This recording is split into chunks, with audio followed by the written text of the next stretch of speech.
지금 우리 교생 갔다 온 수강생 분께서 활동을 많이 한다. 뭐 그런 이야기를 지금 많이 이제 이야기를 해주셨어요. 그죠? 예, 아이들이 이제 집중을 안 하는 부분도 있고 등등등 하니까. 그런데 이 특수교육 대상 학생들은 좀 어떨까요? 특수교육 대상 학생들은 특히나 더 그죠? 활동을 하는 게 상당히 도움이 되겠죠. 예, 그래서 제가 처음에 협동학습에 대한 협력학습에 대한 부분을 좀 강조를 좀 했었습니다. 그런데 이거를 좀 더 오늘은 구체적으로 좀 이렇게 나눠가지고 좀 오늘 설명을 드리도록 하겠습니다. 다 설명을 안 드릴 수 있어요. 오늘은 주로 제가 지금 뭘 설명드리려고 하냐면 교육과정 중심 측정하고 직접교수법, 그 다음에 교수적합화, 요 세 가지만 제가 오늘 전달을 드리도록 하겠습니다. 그리고 특히나 여기 이제 개별화 교육도 예시만 하나 제가 보여드리고 이제 다음 주에 제가 요 협동학습, 협력교수, 뭐 또래교수 요거를 제가 간략하게 좀 설명을 드리도록 하겠습니다. 일단 교사 중심의 방법으로는 이제 직접교수법을 둘 수 있죠. 제가 이거 학습장애 할 때 설명을 드렸었어요. 그죠? 네, 직접교수법. 직접 선생님이 가르친다 그런 뜻이에요. 직접교수법은. 선생님이 직접 교과와 직접 관련된 내용을 가르친다. 그런 의미라고 이해를 하시면 됩니다. 그래서 행동주의 접근을 취하고 있는 교수법인데 지금 학습장애나 뭐 유아교육, 수학, 국어 이런 데서 사실은 이 직접교수법이 많이 지금 적용이 되고 있어요. 일반 교육도 마찬가지로 적용이 많이 되고 있습니다. 특히 우리나라의 국어 쪽에서는 이 직접교수법이라는 얘기가 나올 거예요. 혹시 국어교육 전공하는 분들 들어본 적 있나요? 네. 그래서 스몰 DI 직접교수법이 이야기되고 있는데 하여튼 선생님이 이제 설명식 수업이라고 보시면 돼요. 설명식 수업. 설명식 수업인데 특히나 이 설명식 수업인데 지난번에 한번 동영상을 잠깐 보여드린 것 같은데 핵심이 뭐냐면 교재가 만들어져 있어요. 교재가 딱 이렇게 정해져 있어요. 그리고 그 교재에 스크립트가 있어요. 대본이 있어요. 그래가지고 선생님이 그 대본을 보고 그대로 읽어가면서 자료를 가지고요. 대본을 읽어가면서 학생과 같이 대본을 읽어가면서 가르치는 방법입니다. 왜 그렇게 하죠? 왜 그렇게 할까요? 네. 왜 그렇게 하냐면 시간을 줄이기 위해서. 시간을 줄이기 위해서 딱 정해진 교육 과정을 가지고 전달을 하는 거예요. 시간을 줄이기 위해서. 두 번째, 또 왜 그렇게 하냐면 딱 정해진 말만 하는 거예요. 사실 선생님들이 이 얘기 저 얘기 하잖아요. 어떤 개념을 설명을 하려고 할 때 이 얘기 저 얘기 하는데 능력이 뛰어난 애들은 이해를 해요. 그걸. 어느 능력이 뛰어나니까. 근데 하위 그룹의 애들은 그게 오히려 방해가 되는 거예요. 이 얘기 저 얘기 하면. 어느 능력이 떨어지기 때문에 이 얘기 저 얘기가 핵심 개념을 파악하는데 방해가 될 수 있어요. 그래서 사실은 이 직접교수법은 딱 해야 할 말이 딱 정해져 있어요. 패턴화되어 있어요. 그래서 학생들이 능력이 좀 떨어진 아이들이 그 핵심 정보에만 집중할 수 있도록 대본을 써놨습니다. 그리고 대본에 따라 수업을 하는 거예요. 사실 그렇게 해가지고 현장 연구를 했더니 효과가 있다라고 또 사실 이야기도 나오고 연구도 되어 있어요. 그래서 그 방법을 쓰는 겁니다. 연구에 기반한 교수 방법이에요.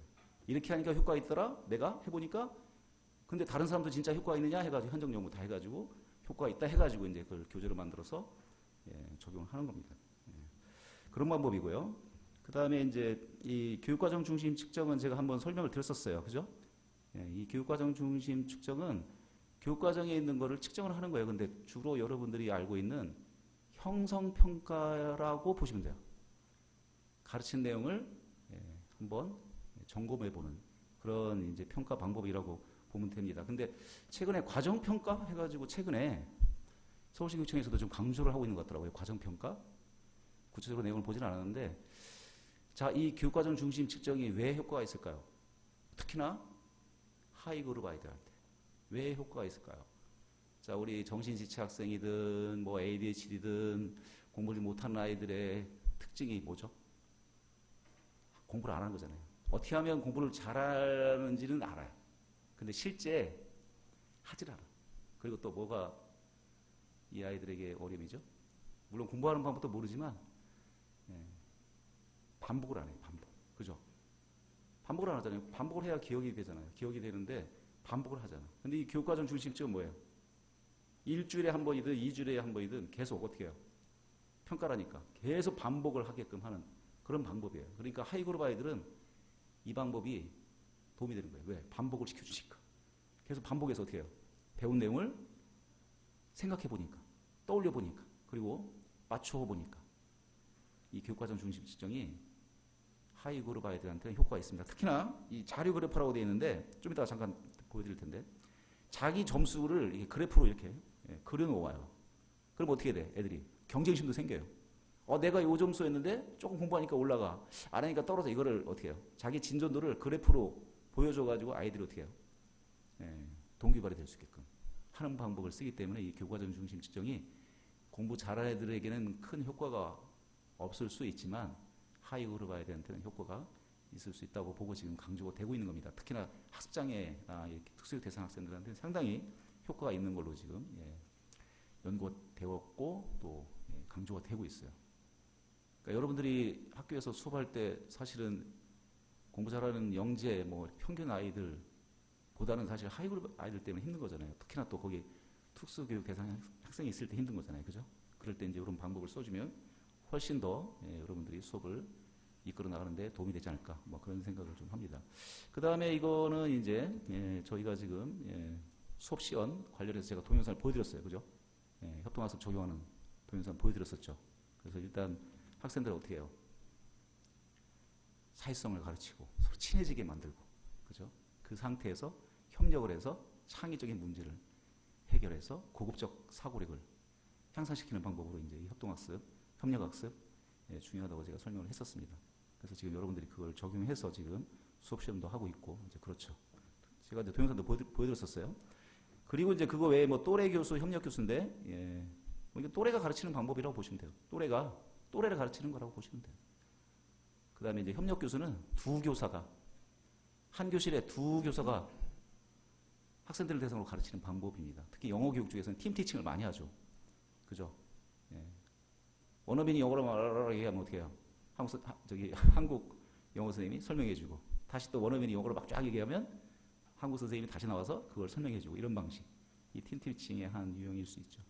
이게 이제 특수교육 쪽에서도 적용이 됩니다. 특히나 이 협력 교수에서 특수교육 쪽에서 적용되는 방법 중에 한 유형은 뭐냐면 one teach, one assist예요. 일반 선생님은 가르치고 특수교사는 보조 역할하고 학생 옆에 붙어서 보조교사 역할하는 그 유형이 가장 많이 적용이 되고 있다고 합니다. 그렇죠? 교과 전문가인 일반 선생님이 교과를 가르치고, 그렇죠? 특수교사는 특수 대상 옆에 학생 옆에 붙어가지고 어떻게 해요? 특수교육 대상 학생을 도와주는 거예요. 조금 확장되면 어떻게 되냐면 하이그룹 애들을 또 묶어가지고 그 아이들을 지원해 줍니다. 그런 방식으로 이제 적용이 되고 있는 게 협력 교수고, 미국에서도 지금 이 방법이 지금 상당히 많이 지금 활성화되어 가고 있어요. 통합교육 세팅에서. 그래서 이제 그 방법은 다음에 잠깐 설명을 드리도록 하겠습니다. 자, 이제 어떻게 가르칠 것인가 이런 얘기인데, 제일 중요한 거는 이제 지금 방법을 이야기했지만 여러 가지 그 특수교육 쪽에서 강조하고 있는 방법을 이야기를 했지만 가장 핵심은 개별화 교육이다. 이렇게 여러분들이 이해를 하면 될 것 같아요. 지금 수업 시작할 때 여러분들 특수 대상 학생이 있는 걸 계획하고 그 학생에게 어떻게 할 것인가에 대한 계획을 가지고 수업을 했죠. 그죠? 되게 재밌었어요. 제가 지금 발표가 다 안 끝났기 때문에 제가 지금 그 피드백을 못 하고 있는 거예요. 못 하고 있는데 하여튼 하지만 제가 이거는 수업 지금 강의 진행하는 그 절차 중에 있는 거니까, 강의 해야 되는 내용이니까 제가 지금 설명을 드리는 겁니다. 특수 대상 학생이 있다? 그러면 그 학생에 대한 계획이 있어야 되겠죠. 특히 일반 교실에서 특수 대상 학생이 있다면. 왜냐하면 이 아이에 대한 배려가 없을 수 있잖아요. 일반 학생만 대상으로 수업할 수가 있기 때문에 일반 학생을 대상으로 수업을 하면서 어떻게 해요? 그 안에서 특수 대상 학생이 어떻게 수업을 참여할 것인가에 대한 계획이 있어야 되죠. 그게 없으면 특히나 특수교육 전공을 한 선생님이 아니잖아요. 그죠? 그래서 이런 개별화 교육 계획이 있어야 통합교육 상황에서 특수 대상 학생들이 수업에 참여할 수 있겠죠. 더 잘 참여할 수 있겠죠. 그죠? 뭐 예를 들어서 제가 이 얘기를 했는지 잘 모르겠어요. 휘경중학교에 딱 갔는데 뭐라고 하는 윌리엄스 중은 남자아이가 있었어요. 되게 귀엽고 이런 아이였는데 아이들에게 조금 놀림을 당하고 좀 괴롭힘을 당했던 것 같아요. 너무 귀엽게 생기니까, 키도 작고 하니까, 너무 키가 작으니까. 말은 되게 잘해. 윌리엄스 중은 아이들의 특징이 뭐냐면 되게 친화력이 좋고 친화력이 좋고 언어 능력이 유창합니다. 하지만 키가 작고 이제 수학 같은 걸 어려워하는데 애들이 이제 남자애들이 중학교 2학년이니까 얼마나 커요. 큰 애도 있고 뭐 작은 애들도 있는데 애들이 막 얘를 되게 좀 귀엽다고 좀 힘들게 했어요. 뭐 때리고 이러지는 않았는데. 근데 3학년 때 수학 선생님이 이 아이를 이제 맡아서 이제 담임이 됐는데 이 아이가 놀랍게도 3학년 때 눈빛이 달라졌어요. 제가 이 얘기 했나요? 안 했나요? 네. 그분이 어떻게 했을까요? 그래서 제가 깜짝 놀랐어요. 이 아이가 눈빛이 막 살아가지고 이 특수교육 대상 학생이라고 느끼기 힘든 정도의 어떤 눈빛을 보이더라고요. 그래서 어떻게 했을까 하고 이제 그 선생님한테 좀 물어봤더니 어떻게 했냐면 이 마에게 권력을 위임한 거예요. 어떤 권력을 위임했냐면 그때 시절에 한 20년 전인데 아침에 지각하는 아이들을 체크하는 역할과 수업 시간에 떠드는 아이를 체크하는 역할을 줬어요. 그 선생님이 상당히 좀 무서운 선생님이었어요. 그리고 이 윌리엄스 죽은 아이들, 정신지체, 지적장애 아이들 특징이 뭐죠? 거짓말을 못해. 그걸 잘 또 활용한 거야. 거짓말 절대 못해. 그래가지고 이제 그 역할을 줬는데 어떤 일이 벌어졌을까요? 수업 시간마다 수업 시간 1시간 끝나고 그러면 얘들이 그 좀 떠든 애들이 조금 노는 애들이라고 해야 되나요? 이런 애들이 그 마한테 와가지고 빌어야 돼. 마 누구야? 제발 선생님한테 얘기하시고 제발. 이러면서 이제 얘가 권력의 맛을 느낀 거예요. 권력이라는 게 이렇게 좋구나라는 걸 느낀 거예요. 그러면서 정말 눈빛이 살더라고요. 이 선생님의 그 역할 제공이 그 아이에게는 엄청난 기회가 됐던 것 같아요. 그래가지고 너무 잘 지냈어요. 3학년 때. 뭐 괴롭힘을 당해. 어디 괴롭힘을 당해. 얘한테 지금 잘 보여야 되는데 애들이. 그래가지고 이제 잘 수업에 참여하고 정말 좋아진 그런 사례가 있습니다. 그래서 개별화 교육 계획. 이게 뭐 수업에 대한 얘기일 수도 있지만 어때요? 수업 참여 방안 이런 것들 다 고려해서 이제 그 아이의 특성을 고려해가지고 이제 계획을 해가지고 이제 지도를 하면 특수 대상 학생들도 일반 교실에서 이제 참여를 할 수 있겠죠. 그래서 여기 보시면 뭐라고 되어 있습니까? 장애 유형, 특성, 강점 고려해가지고 여러분 교실에서 어떻게 참여할 수 있을 것인가에 대한 방안을, 계획을 가지고 수업에 들어가면 이 아이들에게 도움이 될 수 있겠죠. 특히나 지금 여러분들 수업 시행하면서 어떤 게 제공이 됐죠? 학습지, 그죠? 여러분들 지금 설명하는 내용을 어떻게 해요? 학습지로 이 아이들이 참여할 수 있는, 풀 수 있는 학습지를 만들어 제공해 준다면 훨씬 더 수업에 잘 참여할 수 있겠죠. 물론 또 동영상을 이용한 수업, 그 다음에 어떻게 해요? PPT를 이용해가지고 글자를 크게 줘가지고 볼 수 있게끔 하면서 선생님이 설명하고 그 다음에 그 개념을 가지고 적용할 수 있는 것은 학습지로, 그죠? 풀 수 있도록 이렇게 해준다면 이 아이들이 충분히 여러분 교실에서 이제 참여해가지고 배울 수 있겠죠. 성공 경험을 가질 수 있겠죠. 그렇게 되게끔 또 계획을 짜야 되겠죠. 그게 개별화 교육 계획이라고 보면 됩니다.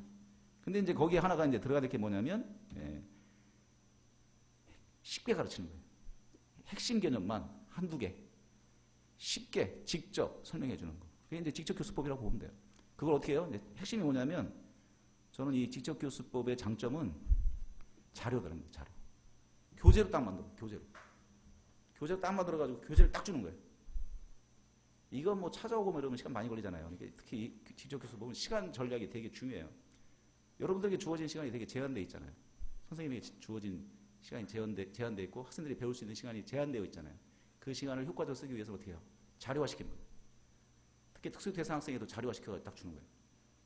그 다음에 이제 여러 가지 교수 방법을 가지고 이제 계획, 뭐 제시 방법, 기법 이렇게 되어 있는데 그런 방법을 써가지고 이제 그 가르치는 겁니다. 그 다음에 뭐죠? 평선 평가를 해야 되잖아요. 그때 이제 적용할 수 있는 게 교육과정 중심 측정인 거예요. 자, 1년 동안, 한 학기 동안 배워야 할 내용을 가지고 5분 이내, 3분 이내의 검사를 만드는 겁니다. 이거는 교육과정 중심 측정은 특수교육 대상 학생에게만 적용되는 검사라고 생각하시면 안 돼요. 모든 학생에게 적용이 되는 겁니다. 여기 보시면 어떻게 돼 있어요? 기본 개념을 이제 속도 검사로 제시를 해요. 1학기 동안 배워야 할 내용이나 한 달 동안 배워야 할 내용을 속도 검사로 만들어요. 중요한 개념 위주로 해가지고. 그 다음에 유창성 수준을 결정하는데 여기서 중요한 게 뭐냐면 아무리 똑똑한 아이라 할지라도 3분 이내에 절대 못 풀게끔 만들어야 돼요. 물론 이제 하이그룹 아이들이 좀 어느 정도 맞게끔 또 문제는 만들어야 되겠죠. 예, 그래서 공부를 잘하는 애들도 똑똑한 천재도 절대 이 3분 이내에 다 못 풀게끔 만들어야 돼요. 그래서 모든 아이들이 참여할 수 있게끔 검사를 만들어야 됩니다. 그 다음에 이제 어떻게 돼요? 그래프 형식으로 아이들이 하나하나가 어떻게 해요? 자기 위치를 알 수 있도록 그래프로 보여줍니다. 그럼 어떻게 돼요, 애들이? 자기의 진전들을 볼 수가 있잖아요. 그죠? 특히나 이제 선생님은 또 어떤 이 교과정 중심 측정을 적용하면 선생님한테는 어떤 효과가 있을까요? 이 그래프를 그리면 아이들별로 30명 뭐 그래프를 다 그리기 쉽지 않겠지만 그래도 그리면 어떤 효과가 있을까요? 선생님이 애들의 어떤 선생님의 수업에 대한 반응을 볼 수가 있어요. 그래서 내가 수업을 이번 주에는 잘했구나. 못했구나. 왜냐면 애들 그 그래프를 보면 알 수 있잖아요. 평가해 보면 점수가 좋아지면 이렇게 계속 올라가면 내가 내 수업이 지금 아이들에게 먹히고 있구나라는 걸 알 수 있죠. 근데 안 올라가. 그러면 어떻게 된 거예요? 내 수업이 아이들한테 먹히고 있지 않구나. 그러니까 어떻게 됩니까? 이제 선생님이 수업을 고민을 해야죠. 새로운 방법을 적용을 해야 되겠죠. 이렇게 학생들의 진전도를 아이들에게 보여줄 수 있다는 장점과 선생님은 자신의 수업에 대한 평가를 할 수 있다는 측면에서 이게 상당히 도움이 되는 방법이어서 지금 학습장애 쪽은 물론 티어 3, 1, 2, 3 제가 설명했었죠. 티어 1에서 티어 1이 뭐예요? 일반 교사가 적용하는 방법이죠. 일반 교사가 그 아이들 가르치는 거잖아요. 거기에서 이 교육과정 중심 측정이 적용이 되고 있습니다. 미국에서. 그래서 되게 지금 강조가 되고 있고요. 되게 중시되고 있어요. 이게 교육 심리에서 나온 거예요. 교육 심리에서 개발이 된 거예요, 사실. 그래서 특수교육이나 일반 교육에 적용하도록 이렇게 좀 개발이 된 겁니다. 이제 교육과정 중심 측정이고요. 그 다음에 이 또래 교수와 이 협력 교수는 제가 아까 설명을 드렸었는데 이 원티치 원 시스템 제가 아까 설명드렸었죠. 또래는 뭐 또래가 가르치게 하는 거죠. 그리고 이제 협력 교수는 두 교사가 가르치는 건데 하나만 여러분들 이해하면 될 것 같아요. 특수교사가 들어와서 일반 선생님 가르치는데 특수교사가 들어와서 특수교육 대상 학생 옆에 붙어가지고 지원해주는 그런 모형인데 여기까지만 이해하면 됩니다. 연구 결과를 제가 논문을 찾아보니까 미국도 마찬가지고 우리나라도 마찬가지인데 우리나라 아직 이 팀티칭이 많이 적용이 안 되고 있어요. 협력 교수가. 미국 같은 경우는 거의 70%가 다 이 모형이 적용되고 있어요. 뭐 이거 외에도 여러 가지 모형이 있습니다. 스테이션이니 뭐 평행 교수니 뭐 대항 교수니 팀 교수가 있는데 특수교육 쪽에서는 거의 지금 설명한 원 티치 원 어시스트 이 모형이 지금 적용이 되고 있고 우리나라 아직 활성화되어 있지는 않은데 아마 곧 조금씩 이 협력 교수가 적용이 되지 않을까 그런 생각이 듭니다. 그래서 첫 시간에는 이 정도만 설명하고요. 10분 쉬었다가 제가 아까 그 동영상과 관련된 교수 적합화, 수정, 조절에 대해서 좀 설명을 드리도록 하겠습니다. 잠깐 쉬겠습니다. 처음에 이제 제가 그 개별화 교육 계획에 대해서 얘기를 했었어요. 그죠? 지금 꽤 오래된 그 버전인데, 오래전에 제가 작성했던 거예요. 설린중학교 있을 때 작성했던 건데, 이게 특수학급용이에요. 특수학급용. 그러니까 특수학급에서 이제 제가 해야 하는 교육에 대한 계획을 만들어 온 계획서인데, 사실 이게 이제 일반 교실에서 적용되는 건 아닙니다. 근데 이제 그냥 개별화 교육 계획이 어떻게 이제 만들어져서 여기까지 하고요. 그 다음에 설명하다 보니까 되게 일찍 끝났어요. 그죠? 물론 이거 쭉 제가 이제 설명할 수 있는데, 그래서 원래 협동학습을 설명을 좀 이번 시간에 안 하려고 했는데 그래도 잠깐 설명을 하고 조금 한 10분이라도 일찍 끝내드리는 게 좋겠죠? 내일. 그렇군요. 자, 마라톤 본다니 깜빡했어요. 지금부터 마라톤 보죠. 아이고. 오늘 이거 교수 보면 되죠. 아, 준비해왔어요. 제가. 아, 깜빡했어요. 아이고, 그걸 본다는 게.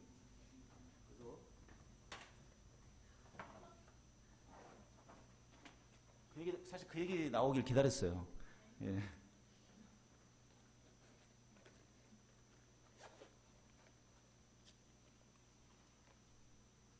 참 어디까지 봤었죠? 지난번에? 좀 기억 좀 해주세요. 하도 많이 봐가지고 우리 애들하고 너무 많이 봐가지고 지금 막 좀 기억이 잘 안 나요. 제가 이걸 좀 저기를 했어요. 감사합니다. 좀 녹화 되고 있는 거 녹화 끝났나?